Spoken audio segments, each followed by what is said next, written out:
Law and order के मामले में आपकी तरफ किसी ने उंगली भी उठाई, किसी ने कंकड़ भी फेंका, किसी ने गंदी नजर भी आप पर डाली, तो फूल सिंह बरैया उनको छोड़ने वाला नहीं।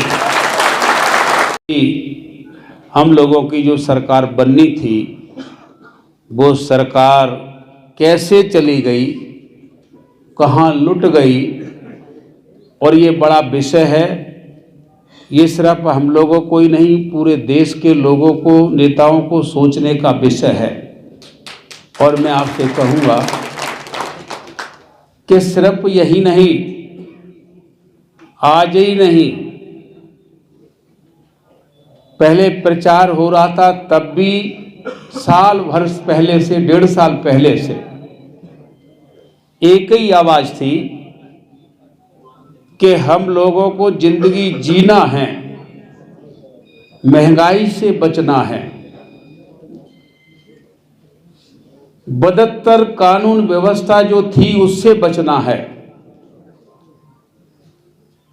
रोजगार जो हमारा छीना गया है, पढ़ने वाले लड़कों को जो नौकरियां देना चाहिए वो खत्म कर दी गई हैं, बेरोजगारी से बचना है। तो हम लोगों को किसी भी तरह से बीजेपी को हटाना है और कांग्रेस को लाना है। सिर्फ एक ही आवाज पहले थी, यही आवाज चुनाव में थी, और ताज्जुब की बात नहीं है, कोई इस पर अंदेशा नहीं है, कोई किसी प्रकार से, कोई मैं कह रहा हूं मिला के, आज भी अगर जाकर के पूछे तो हमने 20 लोगों से पूछा, 18 कह रहा है हमने कांग्रेस को वोट दिया है। ये पोजीशन है। 24 का लोकसभा का चुनाव है। ये 24 का चुनाव, अगर मैं वैसे ही कह रहा हूं कि जैसे ये सरकार छीन ली, कहीं 24 की सरकार भी कहीं छीन ली, तो 24 के बाद कोई चुनाव इस धरती पर नहीं होगा। सारा का सारा जो हमारे पुरखों ने, महापुरुषों ने जो कमाई की थी, वो सारी के सारी कमाई खत्म हो जाएगी। ना मालूम क्या होगा। उनके विचारों को देखें, उनको समझें, उनकी बात को समझें, तो मुझे लगता है कि 24 के बाद इंसान का जिंदगी भी मुश्किल हो जाएगी। हम लोग जी पाएंगे, कैसे जी पाएंगे, कुछ पता नहीं है। इसलिए मैं आपसे कहूँगा कि हम लोग लड़ेंगे। सरकार एक तरफ होती है, संघर्ष दूसरी तरफ होता है। अब हम लोग संघर्ष के दम पर हम अपने लोगों की लड़ाई लड़ेंगे। और जैसा हमने देखा दतिया जिले के अंदर में, यहाँ पर दतिया जिले में आप दतिया जाकर के देखें तो इंसान का जीवन इतना खराब करके रख दिया था कि जीवन जीना तो आप छोड़िए, झूठे मुकदमे लगा लगा करके जेल में ठूस दिया। और जेल में उनके साथ कितने बुरे कृत्य किए, कहने में भी शर्म आती है। उधर जेलर को सेट किया गया तो जेलर जाकर के गंदा पानी के नाम पर क्या क्या पिला रहा है। एक संभ्रांत आदमी जो पार्षद रह चुका हो, उसको जेल में जाकर के तुम गंदा पानी पिला रहे हो। जेलर और ये सब मिले हुए थे और पूरा प्रशासन मिला था, और झूठे मुकदमे लगा लगा कर जेल में भर दिए। और कई लोगों के वहाँ पर कहते तो ये है कि वो अपने आप मरे हैं। मैं कहता हूँ कि अपने आप कोई नहीं मरता है, वहाँ पर मर्डर किए गए, चाहे उसका तरीका कोई भी हो। जैसे मुरारी लाल गुप्ता जो हमारे बहुत अच्छे मित्र भी थे, गुप्ता जी का कोई जुकाम हुआ, झूठा कह दिया कि कोरोना है, और पुलिस जबरन उठा करके ले गई और हॉस्पिटल में ले गई। उन्होंने चिट्ठी भेजी चुपके से घर कि मुझे यहाँ से जल्दी निकालो, नहीं तो मेरी लाश निकलेगी। कुछ तो लगा होगा उस व्यक्ति को, तब ऐसी लिख के चिट्ठी भेजी। और कुछ दिन बाद मुरारी लाल गुप्ता जी की लाश निकली। यही नहीं, कई और लोगों को, तमाम ऐसे लोग हैं जिनके साथ में ऐसा हुआ और वो मारे गए। हम लोगों ने कहा कि जिन लोगों की मौत हुई है वो तो हमारे हाथ में नहीं है कि हम उनको जिंदा कर पाएंगे, लेकिन जिनकी प्रॉपर्टी लूटी गई है, जिनके खेत खलियान और घर पर कब्जा किए गए हैं, उनका हम सरकार बनते ही 1 महीने के बाद जिनकी संपत्ति थी वो कागज दिखाएंगे अपना मालिकाना हक, और हम उनको वापस करते जाएंगे। ये हमने कहा था। और इसके लिए हमने ये भी कहा था कि जो अन्याय दतिया की धरती पर गृह मंत्री जी के नेतृत्व में हुआ है, और हम लोग आंखों से देखते रहे, लोगों से मिलते रहे, लोग खत्म हो गए, इनका निधन हुआ, उनके फेरे करते रहे, जिनके घरों की दीवारें चीन दी गई थी उनको भी देखने जाते थे, जिनकी जमीन, उनकी जो जमीन थी वो जमीन सरकारी घोषित करके और अपने अपने लोगों को बांट दी गई। ये भी हमने इसलिए कहा, तो हमने संकल्प भी लिया था इसी जगह पर कि हम गृह मंत्री को हराएंगे, और हमने कहा भी था। और आप देखें कि ये काम तो हमारा पूरा हो गया, लेकिन सरकार बनने का काम हमारा पूरा नहीं हुआ। और हम आपसे कहेंगे कि हमने ये भी कहा था, और आज भी कह रहा हूं मैं, कि कांग्रेस पार्टी और भारतीय जनता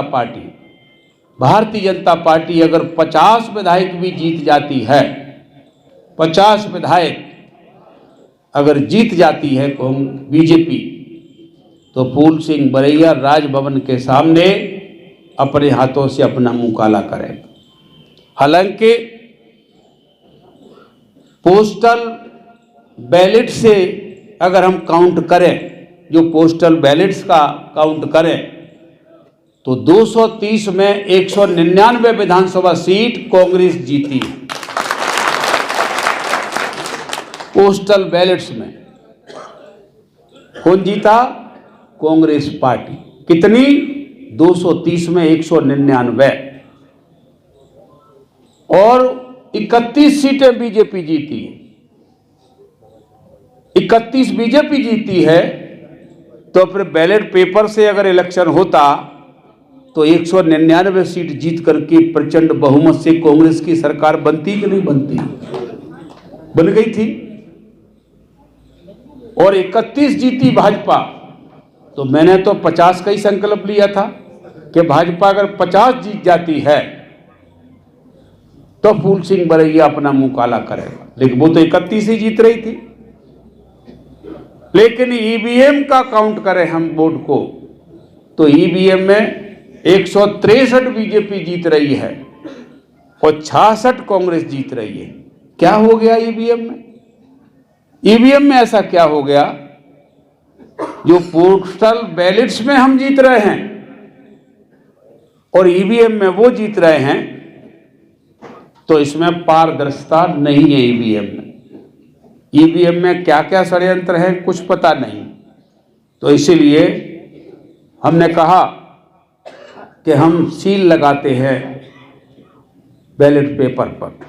हमने सील लगाई, बैलेट पेपर पर हमने सील लगा दी, और सील लगी और आप निशान भी लगा दे पेन से कहीं या थोड़ा कैसे भी, वो जब गिनती होगी तो वही वोट गिना जाएगा कि नहीं? आप देख भी सकते हैं कि ये वोट हमने इस पर निशान लगाया था। ये पारदर्शिता है। और बटन दबा दें हम, और बटन दबाने के बाद जब गिनती होती है तो इस बीच में क्या क्या हुआ है मशीन के अंदर कुछ पता नहीं। ये षड्यंत्र है। तो पारदर्शिता होनी चाहिए। और हमने कहा भी अभी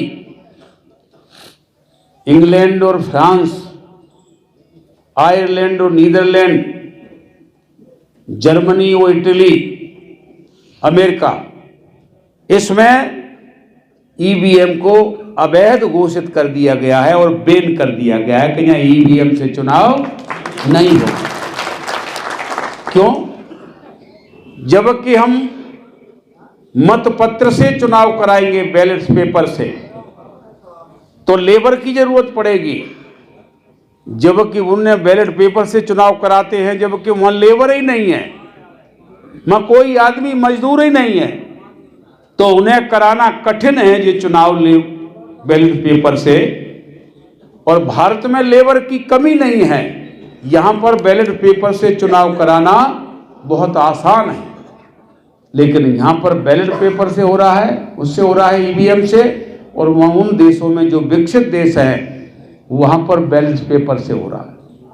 और हमने कहा भी, और हम आपसे कहेंगे, हमारे यहाँ के क्षेत्र के लोगों से भी हम कहेंगे कि आपको कभी ऐसा नहीं कहना पड़ेगा कि आपका विधायक ऐसा है जिसके कारण आपको कभी नजरें झुकानी पड़े। ऐसा कभी आपको सोचना नहीं पड़ेगा, कभी भी ऐसा हम कोई भी काम नहीं करेंगे, कोई भी झूठ भी नहीं बोलेंगे। जो काम होगा वो आपको कहेंगे कि जी हम करेंगे, और जो काम हो ही नहीं सकता है वो झूठ कहने से क्या फायदा। अब जैसे मुझसे कोई ये कहे, साहब ये सिंध पर पुल टूटे पड़े हैं तो आप बना दो जाके, तो क्या हम झूठ बोल दें कि बना दें? कई विधायक बना देगा क्या? नहीं, झूठ बोलने से सर झुकेगा और सच बोलने से सर उठेगा। तो इसलिए हमने कहा था कि अगर भारतीय जनता पार्टी 50 एमएलए भी जीत जाती है, 50 एमएलए, तो फूल सिंह बरैया राजभवन के सामने अपना मुंह अपने हाथों से काला करेगा। तो हम गए वहां पर, हमने सूचना दी प्रशासन को, तो सूचना दिलवाई तो प्रशासन चक्कर में कि बोले कह करके कोई ऐसा करता है क्या? सही बात है, कोई कह के कभी करता ही नहीं। कभी किसी ने कहा होगा और छुपके से निकल गए होंगे मुंह छुपा के, लेकिन जब हम मुंह छुपा के निकल जाएंगे तो आपको भी कोई पूछेगा तो आपकी भी नजर झुकेंगी कि नहीं झुकेंगी? इसलिए कभी आपकी नजर नहीं झुकेगी। ऐसा काम करेगा फूल सिंह बरैया हमेशा। तो हमने सूचना दी नहीं, हमने कि हम तो करेंगे। तो उन्होंने कहा ठीक है। फिर प्रशासन ने कहा कि ठीक है, हम रूट बनाते हैं आपका, कहाँ से कैसे जाएंगे, कि कितने लोग जाएंगे? हमने कि मैं तो अकेला हूं, मैं दूसरा आदमी मेरे साथ नहीं जाएगा। वो मैंने प्रतिज्ञा ली है नहीं। अब देखने के लिए और कोई मेरे लोग आ जाएं अपने आप तो मैं उनका क्या करूंगा? तो बोले कि कितने आ जाएंगे? मैंने मुझे क्या पता है, मैंने तो बुलाया नहीं है किसी को।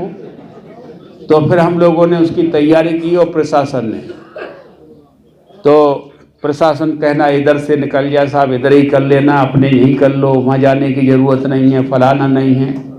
क्योंकि भारतीय जनता पार्टी की सरकार में इतने प्रचंड बहुमत में एक विधायक ऐसा भी है जो अपना मुंह काला कर रहा है। कारण क्या है? तो ये बात पूरे देश में फैलेगी कि नहीं फैलेगी? फैलेगी कि क्या कारण है? ऐसा कारण क्या है कि एक विधायक मुंह काला कर रहा है और इतना प्रचंड बहुमत आया है? तो ये भी एक बात होगी, इससे बात निकलेगी। और यही नहीं, मैं आपको कहना चाहता हूं कि फिर लोगों ने आके कहा कि आप क्यों कर रहे हैं ऐसा। कई मेरे से कहा लोगों ने, कई प्रकार के लोगों ने कि ऐसा क्यों कर रहे हैं, आप तो छुप जाए। कौन पूछ रहा है? आप कौन पूछने वाला है आपको? तो मैंने कि पूछने वाला तो कोई नहीं है, लेकिन मेरा दिल तो पूछेगा मुझे। भाई मैं गलत काम करूंगा तो मेरा दिल मुझे नहीं पूछेगा कि मैंने गलत काम किया है।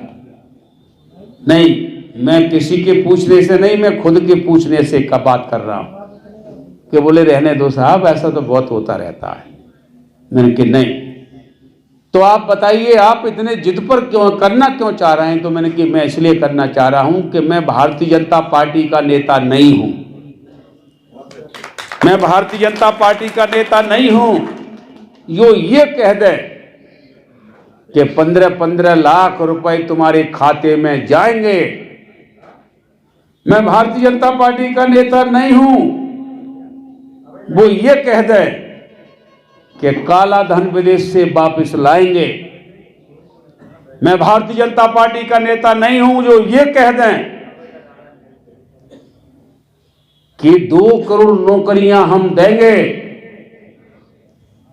मैं भारतीय जनता पार्टी का नेता नहीं हूं। तो ये कह दें कि दलित को गोली मारने से पहले मुझे मारो, ये फूल सिंह बरैया भाजपा का नेता नहीं है जो कह करके पलट जाएं। क्या अभी तक 15-15 लाख खाते में आए? क्या अभी 2 करोड़ नौकरियां मिल गई? बल्कि खत्म और कर दी, खत्म कर दी। मुझे बताओ, किसी को गोली मारने के पहले इनको गोली मारी गई क्या? मोदी जी कहते हैं मुझे गोली पहले मारो। किसी ने मारी गोली? क्या कोई जानता नहीं है प्राइम मिनिस्टर को कोई गोली मार देगा क्या? लेकिन झूठ कितना बोलते हैं। क्या काला धन विदेश से आया बाहर से? यहां नहीं। और फिर उन्होंने तो जवाब नहीं दिया। पूछा भी कहां मिलेंगे प्राइम मिनिस्टर, तो अमित शाह जी को पूछा गया कि आप बताइए इनका क्या हुआ?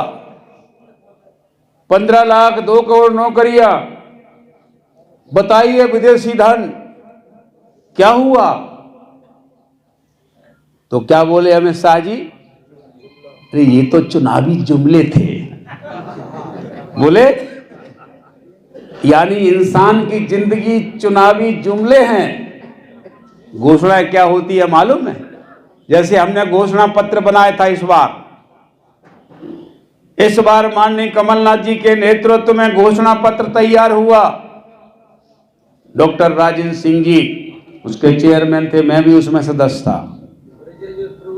उसमें हुआ घोषणा पत्र। अब घोषणा पत्र ऐसा घोषणा पत्र बनाया गया था, अगर ये घोषणा पत्र अगर 5 वर्ष लागू हो जाता, सिर्फ 5 वर्ष, तो मध्य प्रदेश में कौन अमीर है कौन गरीब है पहचानना मुश्किल पड़ जाता। ये घोषणा पत्र था। ये घोषणा पत्र था कि कहीं किसी के घर में किसी की थाली में रोटी है कि नहीं, किसी का चूल्हा जलता है या नहीं, चूल्हे की चर्चाएं बंद हो जाती, खुशहाली उनके घरों में आ जाती, उनके बच्चों को नौकरियां लगती, उनको रोजगार मिलता, धंधा पानी मिलता। ये घोषणा पत्र था। लेकिन घोषणा पत्र किसी की जीवन को आगे बढ़ाने का मार्ग होता है। घोषणा पत्र किसी की जिंदगी को आगे ले जाने का मार्ग है। और उस मार्ग के ऊपर अमित शाह कहते हैं कि ये जुमला है, चुनावी जुमला है। किसी की जिंदगी को आप चुनावी जुमला कह रहे हैं? किसी के जीवन को आप चुनावी जुमला कह रहे हैं? वो जिंदगी जी रहा है, उसको चुनावी जुमला कह रहे हैं। चुनावी जुमला किसी की जिंदगी को भाजपा के नेता कह सकते हैं, कांग्रेस के नेता नहीं कह सकते। और हमने कहा और जा करके हमने सीधे गए और हमको पुलिस ने फोर्स ने आकर के बहुत जगह पर हमको रोका। मैंने कहा नहीं, ये मेरी प्रतिज्ञा है, इसको कोई नहीं रोक सकता है। कई जगह पर उनको रोका, लोगों को रोका, हमको रोका, हर जगह रोका। फिर बीच में आदरणीय दिग्विजय सिंह जी का फोन आया कि आप ऐसा कर रहे हैं, हमको किसी को बताया को नहीं। मैंने कि मेरा व्यक्तिगत मामला था, मेरे पास वोट का कैलकुलेशन है, मैं अभी भी वोट का कैलकुलेशन रख सकता हूं कि इस देश में जब भी चुनाव हो या प्रदेश में चुनाव हो, मैं दावे से कह सकता हूं कि भारतीय जनता पार्टी के पास इतना वोट नहीं है मध्य प्रदेश में, इतना वोट नहीं है मेरे पास, कैलकुलेशन है वोट का मेरे पास रखा हुआ है, लिखा हुआ। इतना वोट नहीं है भाजपा के पास, नेचुरल वोट, कि भाजपा यहां पर मध्य प्रदेश में 50 विधायक भी जीत सके। इतना वोट नहीं है उसके पास। और मैं आपसे कहना चाहता हूं, ये मैंने कहा था और मैंने काम भी किया इस पर, लेकिन जितना काम मुझे करना चाहिए उतना काम अगर मुझसे पार्टी कराती तो मैं दावे से कह सकता हूं कि भाजपा को मैं 50 विधायक पर ही समेट सकता हूं। लेकिन ठीक है, मुझे भी मालूम नहीं था पहले से, मुझे भी ये पता नहीं था कि मैं काम करूंगा और मैं कितना कर पाऊंगा। मेरे बारे में फिर उल्टी सीधी बातें भी कहलवाई, फिर बीच चुनाव में फिर मेरे को जहाँ से कि वहाँ पर जाइए, उस विधानसभा पर जाइए, उधर जाइए, उधर जाइए। मैं आपके बीच में कोई बात बोल रहा हूँ, मैं अपनी बात को बोल रहा हूँ, तो ये बात मैं आपके बीच में आपके जीवन से जुड़ी हुई चर्चा है। और मैं आपसे कहना चाहूँगा कि आपके जीवन से जुड़ा हुआ ही विषय मेरा संघर्ष है। मैं जितनी भी लड़ाई लड़ूंगा आपके जीवन को दुरुस्त बनाने के लिए लड़ूंगा। रही बात विधायक के कोटे की, विधायक का जितना बजट है उतने बजट में हम लोग कोशिश करेंगे कि जहां पर तकलीफ है, जहां पर लोगों के रास्ते नहीं है, जहां पर जिसको जरूरत है अर्जेंट, वो काम हम लोग आपस में बातचीत करके पहले वो करेंगे। और हम लोग इसके बारे में तो ये है जितना बजट है उतना ही मामला बनेगा, लेकिन भांडेर की सीमा, दतिया की भी सीमा, सिहोड़ा की सीमा, इन तीनों पूरे जिले के अंदर मैं विश्वास दिलाना चाहता हूं, जो मेरे पर भरोसा करेंगे, वो भरोसा नहीं करेंगे तो देखो अलग बात है, जो भरोसा करेंगे तो लॉ एंड ऑर्डर किसी भी सरकार का हो, चाहे कितना भी खराब हो, लॉ एंड ऑर्डर के मामले में आपकी तरफ किसी ने उंगली भी उठाई, किसी ने कंकड़ भी फेंका, किसी ने गंदी नजर भी आप पर डाली, तो फूल सिंह बरैया उनको छोड़ने वाला नहीं।